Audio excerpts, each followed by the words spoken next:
O Teatro Amazonas, que completou 120 anos em 2016, abre suas portas para a edição de número 20 do Festival Amazonas de Ópera a partir deste domingo. Para falar mais sobre o espetáculo, nós vamos falar com a Flávia Furtado, ela que é diretora de produção. Seja bem-vinda, Flávia, ao nosso programa. Muito obrigada. Então, domingo, para aquelas pessoas que gostam de ópera ou que nunca foram a uma apresentação de ópera, ou aquelas pessoas que ainda também nem adentraram ao Teatro Amazonas, essa é uma grande oportunidade, né, Flávia? Maravilhosa. Domingo a gente vai estrear o festival com um concerto comemorativo dos 20 anos, com a participação do Thiago Arancan, que é um grande tenor brasileiro, radicado na Europa, e da soprano amazonense Djana Nobre, com um programa que vai da ópera até musicais, cenas grandes musicais.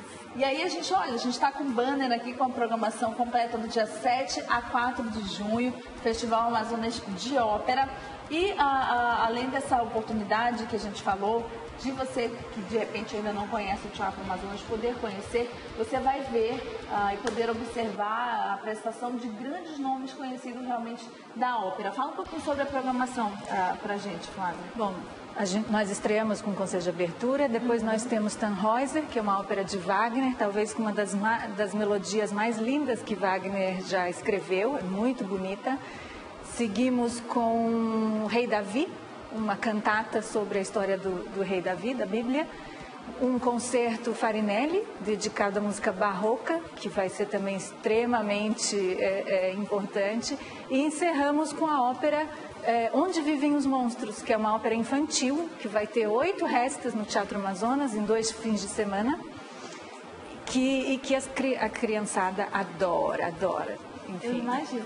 E aí, tem que pagar algum valor, mais ou menos quanto que fica na faixa de quanto para assistir ao festival? Então, os ingressos estão disponíveis na bilheteria do Teatro Amazonas e no Best Seat, e eles vão a meia entrada de R$30 a R$2,50. É acessível para todo mundo, venham conferir, porque tá linda a programação e ainda tem ingresso. Legal, Flávia, muito obrigada, tá? Que seja um sucesso. Obrigada. Nós vamos falar agora sobre um assunto que tem preocupado, principalmente, claro, muitos homens, mas se estende também às suas mulheres, às suas famílias, que é o câncer de próstata. E o doutor Cristiano Paiva, da Eurocentro, está aqui conosco para falar a respeito desse assunto. Doutor, seja bem-vindo. Bom dia, tudo bem, Paula? É um assunto que nunca sai de moda, que sempre é palpável, que é o câncer de próstata, porque nunca é demais falar sobre saúde, né, doutor? Paula, hoje em dia, só para você ter uma ideia, a principal causa de morte por câncer no homem é o câncer de próstata. Então, os números, né, são alarmantes. Só para você ter uma ideia, são esperados para esse ano mais de 63 mil novos casos, né, de câncer de próstata. Isso são estatísticas do INCA. Esses números são impactantes. Existem algumas campanhas que muitas vezes tentam desencorajar, né? Acho que você deve ter lido isso aí pela internet, o preventivo de próstata, né? Muito pelo contrário, acho que a gente tem que sempre encorajar isso. A gente vê pessoas públicas, né, hoje, do Amazonas, que são acometidos por esse mal, né? Verdade. Inclusive dando depoimentos e favorecendo, quer dizer, estimulando a pesquisa, porque quanto mais precoce o diagnóstico, melhor e mais fácil é o tratamento da doença. A partir de quantos anos o homem já pode fazer o exame, doutor? A literatura, ela deixa mais ou menos assim: se você tem histórico familiar, da raça negra, ou você é uma pessoa obesa, a sugestão é que você comece aos 45 anos. Se você não tem nenhum desses fatores predisponentes, você pode começar aos 50 anos, tá? A sugestão é que após os 40 anos, todo homem procure seu urologista, não só para avaliar o câncer de próstata, mas outras doenças como a hiperplasia benigna, que também acomete a próstata, cálculos, problemas de disfunção erétil, que é um tabu, né, ainda para o homem, mas que é muito comum hoje em dia. Não, e essa questão do exame de próstata, os homens ainda têm muita aversão a isso, né? Mas a gente já está no século XXI, tudo muito modernizado e os urologistas capacitados para fazer esse tipo de exame, de diagnóstico, como o doutor Cristiano, se torna de repente ali fácil fazer, né? Não é uma coisa que a pessoa tem que ter pavor de fazer. Isso. Paulo, o que eu tento fazer nas minhas consultas, tá? Primeiro, deixar o paciente muito à vontade, né? A gente discute bem, não só assuntos relacionados à próstata, mas à saúde masculina como um todo, né? Até a parte hormonal hoje, num preventivo prostático bem feito, a gente entra, porque hoje a gente tem a andropausa, né? Que a gente também sempre tem que levar em consideração.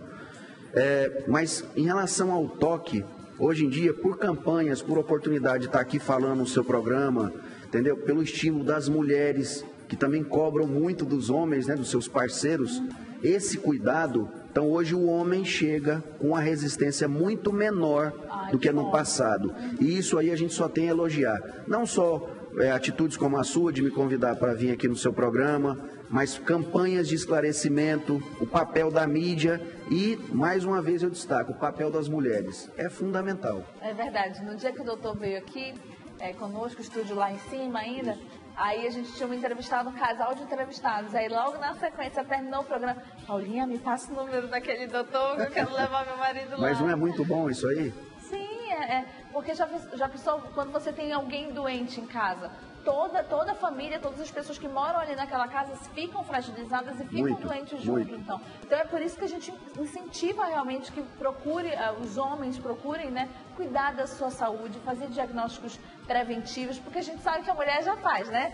De vez em quando ali a mulher está no médico, enfim, clínico geral, ginecologista, a mulher gosta, cuida da sua saúde de fato, mas os homens ainda têm essa certa resistência, mas como o doutor já falou aqui, isso já está, né, sendo quebrado, que bom. Exatamente. E os tratamentos estão cada vez mais avançados, né, doutor? Paulo, hoje em dia, Manaus já tem toda essa logística, né?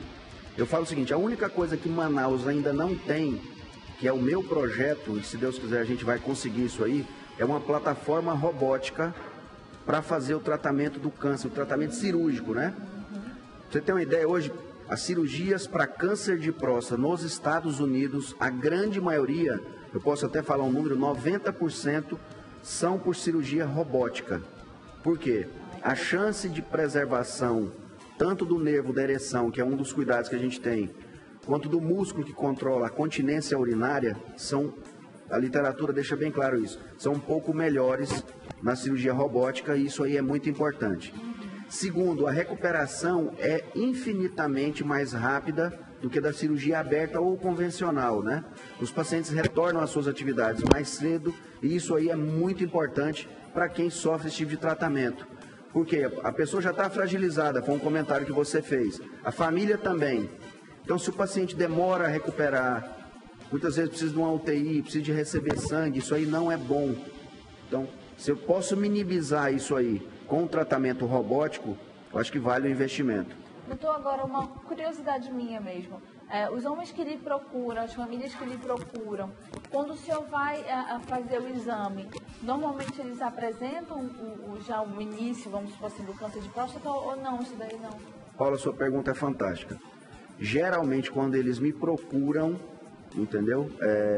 Já tendo algum sintoma, a doença ela já perdeu aquele estágio inicial bom de tratar, infelizmente, tá? Agora, quando ele me procura de forma preventiva, traduzindo, não está sentindo nada e procura anualmente, que é o certo, né? Então, assim, muitas vezes você dá o diagnóstico, muitas vezes é um diagnóstico muito inicial, a doença está naquele estágio fácil de curar, entendeu? E a gente tem como ajudar mesmo o paciente. Agora, quando ele chega urinando sangue, sondado, que muitos pacientes já chegam usando sondas, né, porque não conseguem urinar, já tem emagrecimento, já tem doença no osso, geralmente eles chegam com muitas dores ósseas, que é uma manifestação tardia da doença, aí geralmente a gente não pode ajudar e é triste para a gente e triste para a família. Estou falando dos sintomas, eu acho importante da gente frisar também dos sintomas. Na verdade, o câncer inicial, ele é assintomático, você não sente nada. Tanto é que muitas pessoas falam, porque eu vou no médico para quê? Eu não estou sentindo nada. Só que muitas vezes ele já tem alguns sintomas. Por exemplo, o jato urinário já não é tão forte.